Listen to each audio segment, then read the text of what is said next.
Helo na, chroeso i'n myfyrdod ddwyieithog ni yma o Eglwys Gymraeg Canol Llundain. A very warm welcome to all who are joining us for this, our weekly bilingual meditation from the Welsh Church of Central London. We begin, as always, with a brief word of prayer in Welsh, followed by English. Felly, cydweddiwn, let us all pray. Anfeidrol Dduw, cydnabyddwn di fel arglwydd y cyfan, yr alpha a'r omega, ffynhonnell a nod y greadigaeth. Cynorthwya ni nawr i ddeall ble rwy ti yn ein harwain a bwrpas ar ein cyfer, drwy Iesu Grist ein harglwydd. Almighty God, we acknowledge you as Lord of all, the Alpha and Omega, the fount and goal of creation. Help us to understand where you would lead us and your purpose for us. We ask this in and through the name of Jesus Christ our Lord. Amen. Beth sydd mewn enw, gwedwch? What's in a name? Dyna un o ddyfyniadau enwog Shakespeare, ynddo fe? That which we call a rose by any other name would smell as sweet. And in our reading from John's Gospel, we heard Jesus being referred to by different names or titles. The Lamb of God, Oen Dyw, Mab Dyw, the Son of God, Rabbi, teacher, Messiah, and also Jesus himself giving Simon, the son of John, a new name, that of Cephas, or Peter, meaning a rock. Ond rwyf am ganolbwyntio ar enw arall y bore yma. Enw o'r Hen Testament a ddarllenwn amdano yn llyfr Numeri, sef Caleb. We read of Caleb in the book of Numbers, and I'd like you to consider his name and character for a short while today. Here's one of the references to him in the book of Numbers, the verse in Welsh. Ond y mae ysbryd gwahanol yn fy ngwas Caleb, ac am iddo fy nilyn yn llwyr, arweiniad ef i'r wlad y tyngais ei roi i'w tadau. But because my servant Caleb has a different spirit in him, and has remained loyal, I will bring him into the land he explored. Nawr, ystyr y gair neu enw Caleb yw ci. Nawr, dyw e ddim yn enw dymunol iawn ar yr olwg gyntaf, ynddo fe? I gael eich alw'n gi. Falle bod rai o ryw oedran arbennig yng Nghymru yn cofio Caleb y twrch o raglen Miri Mawr ers lawer dydd. Not many would wish to be referred to as a dog, but that's the meaning and origin of the word Caleb. Although an alternative Hebrew meaning incorporates all the best attributes of a dog, faithful, bold and brave. A dyma enw addas ar gyfer y Caleb hwn. Un a ddilynodd yr arglwydd yn ffyddlon heb wyro oddi ar y llwybr cul fel petai. He was a man of great spirit, a different spirit as the verse says. He did nothing in a half-hearted manner. There was nothing of the lukewarmness talked of in the church at Laodicea, where the people were neither hot nor cold. Mae rhai mewn bywyd yn gallu ymddangos be bai dim calon yn perthyn iddyn nhw, ydyn nhw. Maen nhw'n debyg I beiriannau neu robotiau.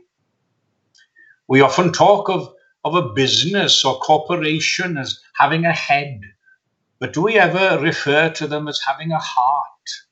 Not very often, I'd say. And the same can be said of some people. They have a head to think, but seem to have no heart to feel. A balance between the two is needed in life, of course. Tri pheth i'ch sylw chi heddiw, tair agwedd wahanol yn ymwneud â chymeriad Caleb.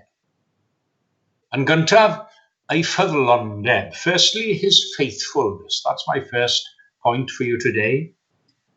Yn ail, y fendith dderbyniodd oherwydd ei ffyddlondeb. Secondly, the blessing he receives because of his faithfulness.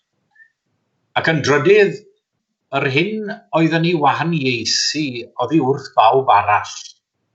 Thirdly, that which made him different from everyone else. Felly, gyntaf, gadewch i ni edrych arno mwyn i ni ddysgu a cheisio efelychu rhywfaint o'i ffyddlondeb. The first thing I'd say is that he followed the Lord totally and utterly. He didn't say, I'll do this and that duty, but forget about the others. Dilynodd yr arglwydd heb ddewis a dethol yr orchmynion yn i'w cadw. Ac oni fydde fe'n hyfryd o beth petai'r un peth yn gallu cael ei dweud amdano ni. Don't we tend to choose the pleasant duties as far as our Christian witness is concerned? The things which bring joy and peace to us? But perhaps as far as defending Christ's cause against the sea of secularism in the world today, having to suffer rebuke and ridicule for his cause, how many of us would gladly do that? Gai ofyn yn ddidw i chi ac i mi'n bersonol heddiw, oes rhywbeth y gwn amdano sydd rhaid i ni wneud yn enw Iesu Grist rwyf heb ei gyflawni?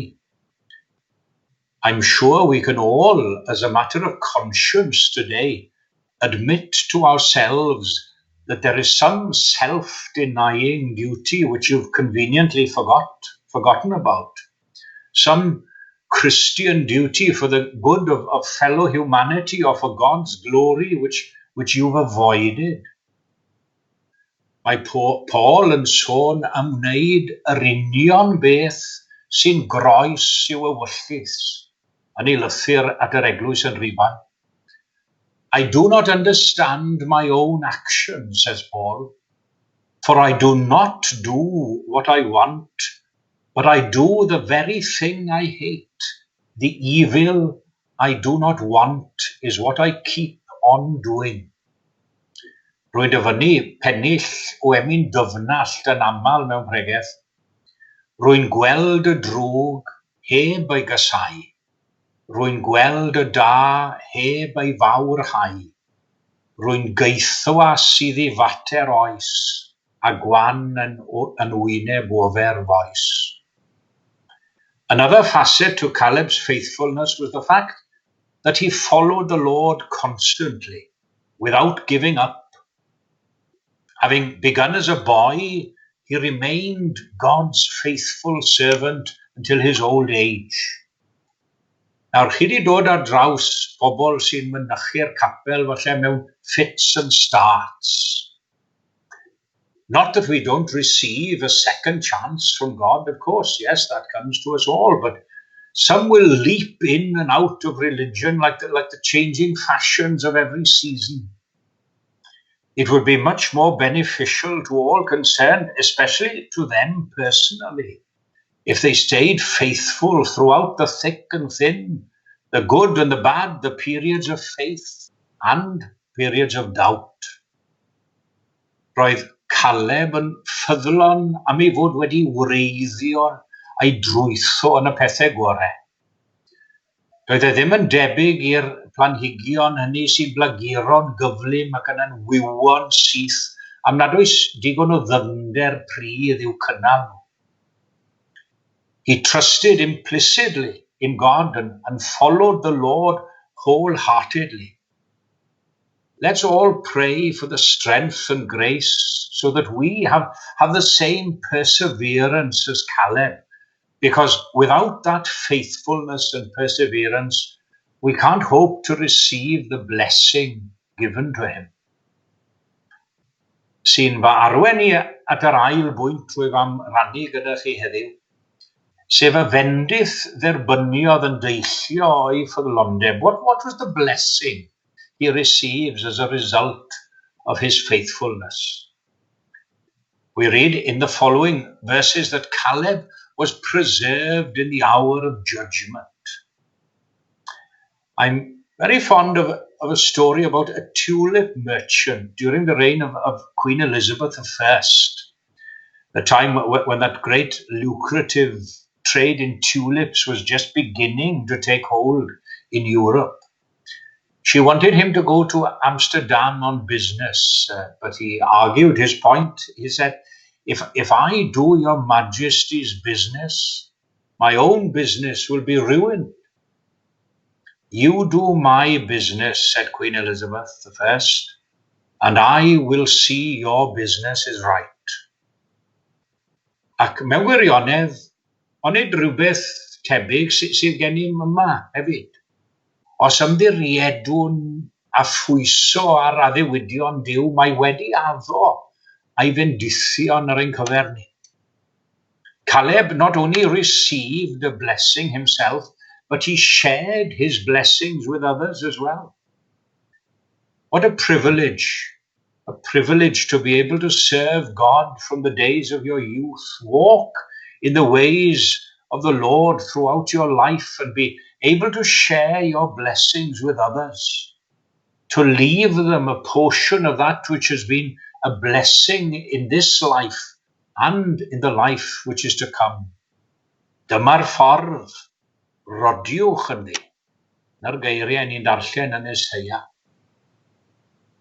Felly, beth oedd yn gwahaniaethu Caleb oddi wrth bobl eraill?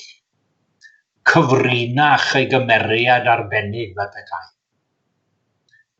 We read in the verse of our text today, because my servant Caleb has a different spirit in him, ysbryd gwahanol. He had another spirit in him, not only a faithful, bold and courageous spirit, that can be said of many people in life, but the spirit and influence of God, which raised him above other people. Mae popeth yn gweithio yn ôl yr ysbryd sy'n perthyn iddo. Mae'n debyg i'r hen gyffelybiaeth na o injan car yn werth dim byd heb betrol ynddo. I recently bought a table lamp from a leading high street retailer. I won't advertise now and say the name, but the salesman in the shop, he asked if I wanted to buy a bulb to go with a lamp, but thinking that I'd save a few pounds, I said that I'd use the bulb from the old lamp. Well, what a disappointment when I got home. The old bulb didn't fit the new lamp. As attractive and beautiful as the new lamp looked, it was totally useless without the right bulb.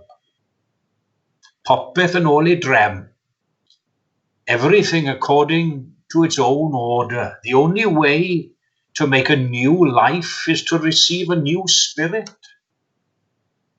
Os ydym ni am dilyn yr arglwydd yn gyfan ac yn llwyr, mae angen calon newydd, mae angen ysbryd newydd.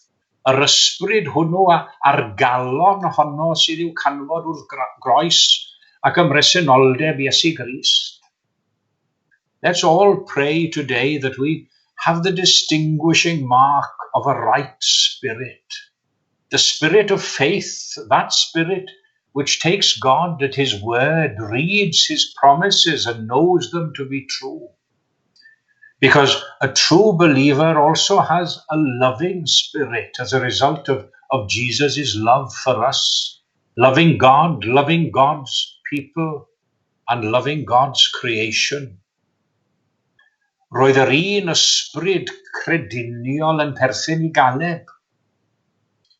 Does dim modd I ni ei efelychu nes ein bod ni hefyd yn meddiannu ei ysbryd Ni'n farwedd yn yr ysbryd nes bod ysbryd Duw yn ein bywio cael ni.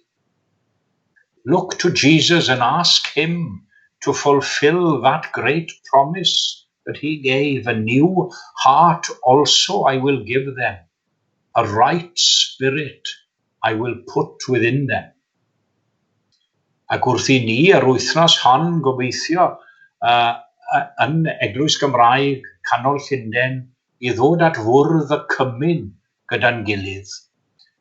Gweddio ni am gymorth i ymddiried y niw fel ag yr ydyn, a thrwy a'i ras sef ein gwneud yn debycach i caleb, yn ffyddlon hyd y diwedd, gogoniant i'w enw.